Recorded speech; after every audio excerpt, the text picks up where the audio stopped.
नमस्कार दोस्तों, कैसे हैं आप सब। हमारे एक दर्शक ने ये जानना चाहा है कि अगर पहाड़ से उतरते समय ट्रेन के लोकोमोटिव को बंद कर दिया जाए तो वह कार या बाइक के जैसे बिना किसी ईंधन की खपत किए हुए नीचे उतर पाएंगे कि नहीं। तो अगर आपके दिमाग में भी यह सवाल आ रहा है तो इस वीडियो को अंत तक पूरा देखिए, आपको आपके सवाल का जवाब मिल जाएगा। तो दोस्तों, पहाड़ से उतरते समय ट्रेन के लोकोमोटिव को अगर बंद कर दिया जाए तो वह कार या बाइक के जैसे बिना किसी ईंधन की खपत किए हुए नीचे उतर सकते हैं कि नहीं।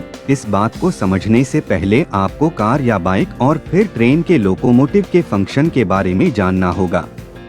तो जनरली होता क्या है कि जब भी किसी पहाड़ से कोई बाइक या कार उतरती है तो उसके ड्राइवर उसके इंजन को बंद कर देते हैं, जिससे यहाँ पर जो फ्यूल होता है उसका कंजम्पशन कम हो जाता है और यहाँ पर कुछ तेल की बचत हो जाती है।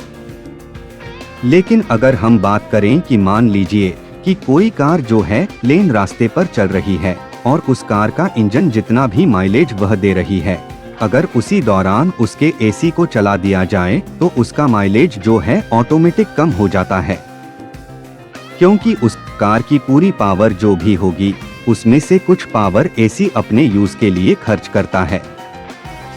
इससे यहाँ पर उस कार का माइलेज कम हो जाता है। ठीक उसी तरह लोकोमोटिव के केस में भी कुछ ऐसा ही होता है।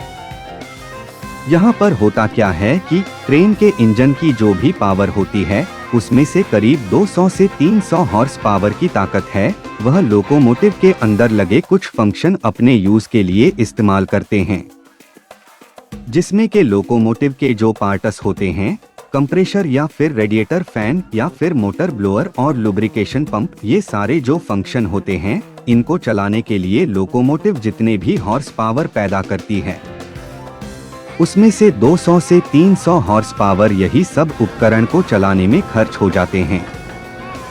तो दोस्तों, अगर मान लीजिए कि पहाड़ से कोई लोकोमोटिव ट्रेन के साथ उतर रही है और उसके इंजन को बंद कर दिया जाए तो लोकोमोटिव में इतने सारे जो फंक्शन है ये सारे ऑटोमेटिक बंद हो जाएंगे और इससे बहुत बड़ी प्रॉब्लम हो जाएगी।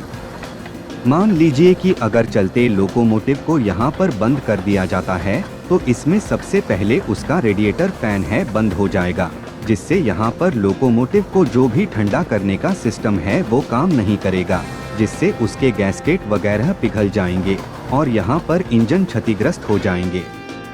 और दूसरा है उसका मोटर ब्लोअर जो है वो रुक जाने से इसमें जो भी पहियों में भारी भरकम मोटर लगे हुए हैं उनको ठंडा करने की कोई भी व्यवस्था नहीं रहेगी, जिससे इनके ट्रैक्शन मोटर के बेरिंग या ग्रीसिंग है खराब हो जाएगी।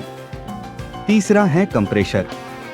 मान लीजिए कि अगर लोकोमोटिव को बंद कर दिया जाता है तो इसका जो कंप्रेशर है वो काम करना बंद कर देगा।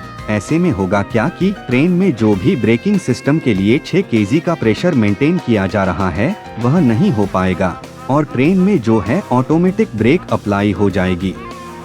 और ऐसे में कंप्रेशर को जब दोबारा चालू किया जाएगा और ब्रेक पाइप में जब यह 6 kg का प्रेशर मेंटेन होगा तभी ट्रेन दोबारा चलना शुरू करेगी। तो दोस्तों, इस तरीके से देखा जाए तो अगर पहाड़ से ढलान पर उतरते समय लोकोमोटिव को बंद कर दिया जाता है तो इतने सारे फंक्शन जो है काम करना बंद कर देंगे, जिससे ट्रेन वहीं पर रुक जाएगी और यहाँ बहुत बड़ी समस्या हो सकती है।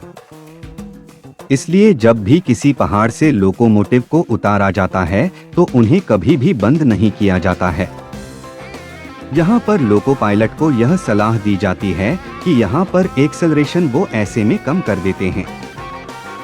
इससे यहाँ पर जो भी कंजम्पशन होता है, चाहे वह इलेक्ट्रिसिटी का हो या फिर फ्यूल का हो, वह 80 से 90% तक कम हो जाती है। लेकिन लोकोमोटिव को पूरी तरह से बंद नहीं किया जाता है। इसके कारण यहाँ पर इनके फंक्शन जो है पूरी तरह से काम करते रहें और कोई प्रॉब्लम ना हो। तो दोस्तों, उम्मीद करते हैं आपको ये बात समझ में आई होगी कि ढलान पर उतरते समय ट्रेन के लोकोमोटिव को कार या बाइक के जैसे बंद किया जा सकता है कि नहीं। अगर रेल से जुड़ी ये जानकारी अच्छी लगी हो तो वीडियो को सोशल मीडिया में जरूर शेयर करें। आगे आप किस टॉपिक पर वीडियो देखना चाहते हैं कमेंट में जरूर बताएं। और सबसे पहले वीडियो देखने के लिए हमारे फेसबुक पेज को फॉलो और यूट्यूब चैनल को जरूर सब्सक्राइब करें। जय हिंद।